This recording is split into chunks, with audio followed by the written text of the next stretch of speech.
तो दोस्तों, साप्ताहिक अपडेट की पहली वीडियो में आप सबका स्वागत है। इस वीडियो में हम सप्ताह भर के जो अपडेट हैं, जो एक स्टूडेंट के लिए भी हैं, आम जनता के लिए भी हैं, हमारे स्कूल साथियों के लिए भी हैं, जो इंपॉर्टेंट अपडेट है, उन अपडेट की इस वीडियो में हम शॉर्ट में बात करने वाले हैं। नमस्कार साथियों, मैं हूं आपका अपना साथी राजगुरु जी। दोस्तों, अपडेट की जानकारी देने से पहले कुछ जानकारी आपके साथ जरूर शेयर करना चाहूंगा। देखिएगा, ये हमारी साप्ताहिक अपडेट की पहली वीडियो है, जो कि हर सैटरडे यानी हर शनिवार को आने वाली है। क्योंकि कई बार बहुत सारे साथियों ने बार बार हमसे रिक्वेस्ट की है, निवेदन किया है कि राजगुरु जी हमें छोटे छोटे अपडेट की जानकारी वो आप दिया करो। हालांकि देखिए, वैसे वीडियो के माध्यम से तो आपको मैं जानकारी देता हूं, लेकिन कुछ हो सकता है कि साथियों से चूक हो जाए, गलती हो जाए, तो हम सप्ताह भर के जो अपडेट हैं, जो आने वाले होंगे या फिर जो आ चुके हैं, डेट वेट के कुछ मसला रहता है। जैसे स्टूडेंट की स्कॉलरशिप की डेट का मान लेते हैं, है ना, फिर हमारे स्कूल साथियों के लिए भी डेट का चक्कर पड़ता है। कुछ इंपॉर्टेंट अपडेट आते हैं एग्जाम को लेके, परीक्षा को लेके, सरकारी योजनाओं के लेके। तो इन सारे अपडेट की जानकारी आपको सप्ताह भर में शॉर्ट के माध्यम से वो दी जाएगी। स्टूडेंट के लिए भी होगा, स्कूल साथियों के लिए भी है, और किसान साथियों के लिए भी है, फिर आम जनता के लिए भी है। तो साप्ताहिक अपडेट की ये जो वीडियो है वो हर एक व्यक्ति के लिए इंपॉर्टेंट है, वो होने वाली है।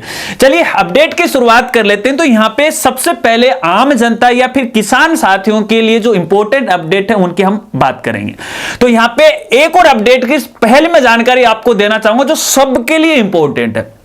दोस्तों, आपको पता है कि अपने राजस्थान में SIR 2026 की प्रोसेस है वो चल रही है, विशेष गहन पुनर्निरीक्षण कार्यक्रम, है ना, जिसके तहत यहां पे हर एक जो वयस्क मतदाता है उसको अपना इनुमरेशन फॉर्म है या मतगणना जो प्रपत्र है या फिर परिगणना प्रपत्र वो भरना अनिवार्य है, कंपलसरी है। यदि आपने अभी तक नहीं भरा है और आपकी उम्र 18+ हो चुकी है तो इसके लिए संबंधित आपका जो BLO अधिकारी है उससे आपको संपर्क करना है और अपना जल्दी से जल्दी ये परिगणना प्रपत्र ऑनलाइन या ऑफलाइन वो भर देना है। अगर ये फॉर्म आप नहीं भरोगे तो शायद मतदाता सूची से आपका नाम है वो हटा दिया जाएगा और उसके बाद आपको कई तरह की परेशानी आ सकती है। तो ऐसे में आज ही अपना इनुमरेशन फॉर्म है वो जरूर भरिएगा।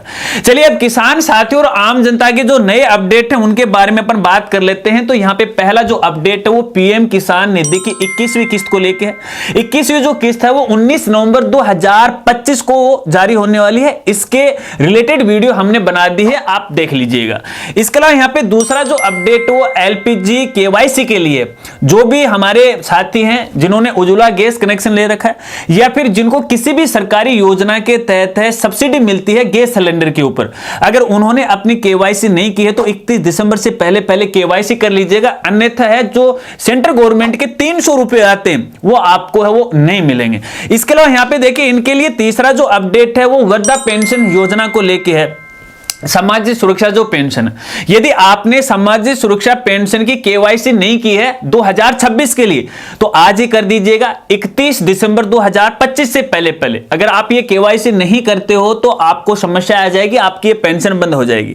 ये जो KYC है आप खुद अपने मोबाइल से कर सकते हो। अगर आपका खुद का मोबाइल नहीं है तो किसी का दूसरे का मोबाइल 1 मिनट के लिए ले लीजिएगा, बस 1 मिनट में आपकी KYC हो जाएगी। या फिर ई-मित्र के माध्यम से भी आप करवा सकते हैं। यदि आपको घर बैठे KYC करना तो इसके लिए हमारे अलग से वीडियो है, चैनल पे देख लीजिएगा, पूरी प्रोसेस मैंने यहां पे बता रखी है। इसके लिए यहां पे चौथा इंपॉर्टेंट अपडेट सभी के लिए NFS, जिन कैंडिडेट का देखिए अभी खाद्य सुरक्षा में नया नाम जुड़ा है तो उन्होंने यदि अपने पूरे परिवार की KYC नहीं करवाई है तो जल्दी से जल्दी KYC करवा लीजिएगा अपने राशन डीलर में जाकर, राशन डीलर के पास जाकर के।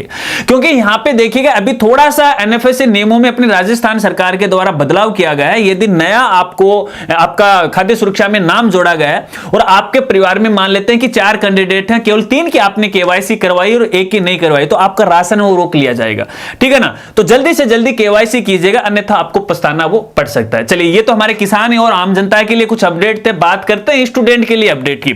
तो स्टूडेंट के लिए भी कुछ अच्छे अपडेट है यहाँ पे। सबसे पहला जो अपडेट वो है DBT वाउचर योजना या फिर अंबेडकर DBT वाउचर योजना 2025-26 के लिए आवेदन फॉर्म भरना शुरू हो चुके और जिसकी लास्ट डेट है 31 दिसंबर 2025 तक। देखिए, एज ए डिपार्टमेंट के द्वारा है ये स्कॉलरशिप, या एक तरह से सीधी सीधी भाषा में ये कहें कि ऐसे जो कैंडिडेट हैं जो अपने घर से दूर रह के कॉलेज की पढ़ाई कर रहे हैं और किराए के मकान ले रहे हैं, तो बिजली पानी का, रहने खाने का किराया है राजस्थान सरकार देती है, उसके लिए यहां पे आवेदन फॉर्म भरना शुरू हो चुके हैं। इसके बारे में मैंने अलग से वीडियो बना रखी है, लिंक आपको वीडियो के डिस्क्रिप्शन में मिल जाएगा। जो जितने भी इंपॉर्टेंट वीडियो हैं जो हाल ही में बन चुकी हैं, उनका लिंक तो आपको वीडियो के डिस्क्रिप्शन में मिल जाएगा। कि जो अपडेट है जिनकी नहीं बनी तो धीरे धीरे है उनकी फुल वीडियो वो आ जाएंगे, आप उनकी मदद है वो लीजिएगा।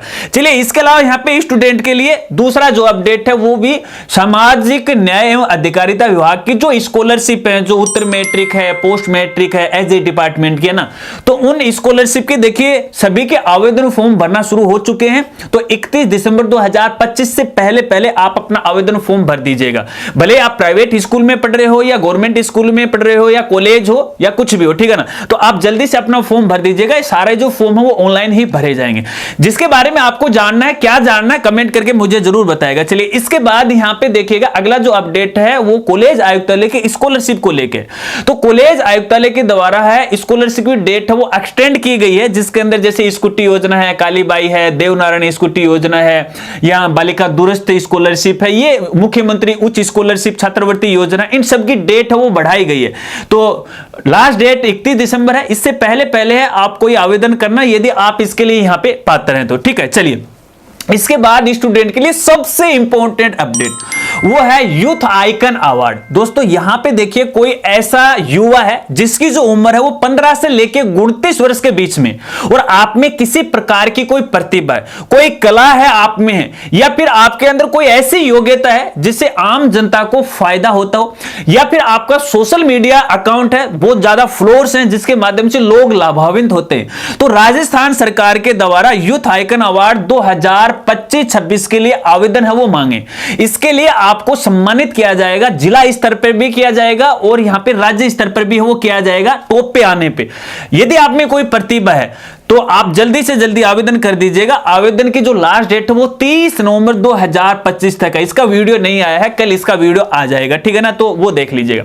इसके अलावा अगला जो अपडेट है वो पीटीटी 2025 को लेके है। जिन्होंने पीटीटी एग्जाम 2025 दी है, तो वो जिनको कोई भी कॉलेज आवंटित नहीं हुई बीएड की, तो फीस रिफंड की प्रोसेस चल रही है। तो अभी इसकी डेट बढ़ाई गई है, डेट बढ़ा के 19 नवंबर 2025 कर दी है। पहले 14 नवंबर तक थी, अब यहां पे 2-4 दिन का और समय आपको मिला है, तो 19 नवंबर तक आप यहां पे आवेदन कर सकते हो, ठीक है। चलिए, ये तो रहे हमारे स्टूडेंट से रिलेटेड अपडेट। अब बात करते हैं हमारे स्कूल साथियों से रिलेटेड इंपॉर्टेंट अपडेट है। तो इसमें पहला जो अपडेट है दोस्तों वो है पीएसपी पोर्टल का। तो सभी स्कूल साथियों को मैं कहना चाहूंगा, यदि आपने पीएसपी पोर्टल पर कैंडिडेट के आधार और जन आधार अपडेट नहीं किए तो भैया जल्दी से जल्दी है जन आधार और आधार अपडेट कीजिएगा। अगर आधार और जन आधार आपके स्कूल के रिकॉर्ड में पीएसपी पोर्टल में स्टूडेंट के डेटा में किसी प्रकार की गलती है, तो पहले जहां पर गलती है वास्तविकता क्या है उसको आप सही करवाएगा, फिर पीएसपी पोर्टल पे है जन आधार और आधार का वेरिफिकेशन करना, क्योंकि बहुत सारी योजनाओं का जो पैसा है अब सीधा का सीधा स्टूडेंट के खाते में आने वाला है, जन आधार के माध्यम से आने वाला है। तो जल्दी से अपडेट कर दीजिएगा। इसके बाद यहां पे इंपॉर्टेंट अपडेट है एसएलएफसी, इसके लेवल फीस कमेटी को लेके सेशन 2026-27 को लेके। तो यहां पे यदि आपने लॉटरी नहीं निकाली है तो भैया इसकी लास्ट डेट 15 नवंबर है और वो आज ही है, ठीक है ना। तो आज अपनी लॉटरी निकाल लीजिएगा ऑनलाइन। आवेदन यदि ऑनलाइन प्राप्त हुए तो भी ठीक है, अगर नहीं है तो ऑफलाइन की डेटा एंट्री कर दी होगी शायद आपने, ठीक है। तो उसके बाद आपको लॉटरी निकालनी होती है, ठीक है, 5 कैंडिडेट के लिए, तो वो 15 नवंबर। और इसके साथ साथ यहां पे देखिए 25 नवंबर तक है आपको फीस की रिपोर्ट पीएसपी पोर्टल पे दर्ज करना और पोर्टल को लॉक करना। बहुत सारे कैंडिडेट उनको पता ही नहीं, हमारे जो स्कूल साथी हैं उनको पता ही नहीं टाइम फ्रेम के बारे में, लगातार मुझे मेल पे मेल कर रहे हैं, इंस्टाग्राम पे, गुरुजी ये पोर्टल लॉक ले, हम भूल गए वगैरह वगैरह ये वगैरह। तो मूर्खों, मेरे ये समझ में नहीं आ रही है, टाइम फ्रेम आपकी आंखों के सामने है। जब मैंने फीस कमेटी का वीडियो बनाया था उसके अंदर मैंने आपको बहुत चिल्ला के बोला, लेकिन फिर भी ध्यान नहीं दिया। आप करूं तो क्या करूं, अब पर्सनली तो हर व्यक्ति को मैं डायरेक्ट मैसेज नहीं कर सकता। पोर्टल अनलॉक होता है एक दिन के लिए, कुछ 2 घंटे के लिए होता है, कभी 24 घंटे के लिए होता, किसी को पता नहीं चलता। अब सोशल मीडिया पे तो मैं जरूर जानकारी देता हूं, इंस्टाग्राम है, अपना ट्विटर है, अपना टेलीग्राम है, अपना व्हाट्सएप चैनल है, अपना फेसबुक पेज है, इन सब पे तो मैं जानकारी देता हूं, और कहां से दूं पर्सनल तो नहीं दे सकता, ठीक है। तो ये फीस निर्धारण समिति की जो रिपोर्ट है, कितनी फीस है, वो पोर्टल पे है, चढ़ा दीजिएगा 25 नवंबर, उसके बाद पोर्टल लॉक हो जाएगा। चलिए इसके बाद यहाँ पे देखिए आरबीएसई बोर्ड से रिलेटेड दो इंपॉर्टेंट अपडेट है। एक तो यहाँ पे देखिए अब आगे 10वीं और 12वीं की जो बोर्ड परीक्षा का जो पेपर होगा अब वो सीबीएसई पैटर्न पर होने वाला है। जिस प्रकार से सीबीएसई बोर्ड का पेपर का जो पैटर्न होता है उसी आधार पर अब आरबीएसई बोर्ड का पैटर्न है वो होने वाला है, ठीक है। इसके अलावा दूसरा जो अपडेट है वो बोर्ड फीस को लेके। जब भी देखिए आपको पता है अपने स्टूडेंट के 10वीं 12वीं के बोर्ड फॉर्म भरते हैं तो उस समय बोर्ड को हमें फीस जमा करवानी पड़ती है। एक यहाँ पे रेगुलर स्टूडेंट के लिए 600 रुपए होती है और यहाँ पे जो प्राइवेट स्टूडेंट है उनके लिए 650 रुपए होती है। लेकिन अब एक तो फीस है ये समान कर दिए और फीस वो बढ़ा भी दी और फीस में जो वृद्धि है वो 200 रुपए से लेकर 250 रुपए तक वो की गई। अब यहाँ पे प्रत्येक स्टूडेंट को बोर्ड के फीस के रूप में है 850 रुपए वो देने पड़ेंगे, ठीक है ना। तो ऐसे में यहाँ पे स्टूडेंट पे ये भार और अधिक है वो बढ़ गया। हालांकि 2017 में बोर्ड के द्वारा फीस है वो बढ़ाई गई थी, उसके बाद अब यहाँ पे ये फीस बढ़ाई। अब यहाँ पे देखिए 2026 में जब बोर्ड के फॉर्म भरे जाएंगे तो हर स्टूडेंट के 850 रुपए बोर्ड फॉर्म के लिए जाएंगे। यहाँ पे प्रति विषय 100 रुपए बढ़ाए गए हैं, प्रैक्टिकल फीस है वो भी 100 रुपए बढ़ाई गई है। तो ऐसे में ये फीस की बढ़ोतरी यहाँ पे हुई है। चलिए इसके बाद एक सबसे इंपॉर्टेंट अपडेट स्कूल साथियों के लिए, देखिए अभी यहाँ पे गाड़ियों की जांच चल रही है। तो आपके स्कूल में जितने भी स्टूडेंट्स के जो व्हीकल हैं जो छोड़ने के लिए जाते हैं तो भैया उनकी जांच अपने स्तर पे सही कर लीजिएगा। अब लगातार यहाँ पे इनकी जांच हो रही है, आरटीओ के द्वारा जांच की जा रही है और बड़े बड़े चालान भी पाड़े जा रहे हैं, गाड़ी को सीज भी किया जा रहा है। तो ऐसे में आप देख लीजिएगा जो व्हीकल आपके स्कूल में लगा हुआ वो नियमानुसार है भी या नहीं है, उसकी आरसी है या इंश्योरेंस है या फिटनेस है, जो भी है मतलब नियमानुसार जो भी होना चाहिए गाड़ी के अंदर है, सामान्य चिकित्सा है कि नहीं है, अगर वगैरह जो सुविधा है, ठीक है ना, वो सारी कंप्लीट कर लीजिएगा। अन्यथा कहीं पर भी आपकी गाड़ी रोकी जा सकती है और आप पर भारी जुर्माना, भारी चालान है वो पड़ा जा सकता है। तो ऐसे में आपके सामने बड़ी समस्या आ सकती है। तो दोस्तों ये थे सप्ताह भर के कुछ इंपॉर्टेंट अपडेट। आशा रखता हूं आप अच्छी तरह से वो समझ गए। अगर ये साप्ताहिक अपडेट वाली वीडियो आपको अच्छी लगी है तो मुझे कमेंट करके जरूर बताइएगा। और इस साप्ताहिक अपडेट वाली वीडियो के अंदर हमें क्या क्या शामिल करना चाहिए, आपके सुझाव है वो आमंत्रित है, उस पर हम विचार करेंगे। उसके बाद कुछ नया करेंगे। आज तो पहला ये हमारा वीडियो है और बाकी सोचेंगे, ठीक है ना। तो अपनी राय कमेंट करके जरूर बताएगा। अगर वीडियो आपको अच्छा लगा हो तो लाइक जरूर कीजिएगा, दोस्तों के साथ शेयर कीजिएगा। तो मिलते हैं फ्रेंड्स अगली एक नई वीडियो के साथ, नए अपडेट के साथ। तब तक के लिए जय हिंद, जय भारत।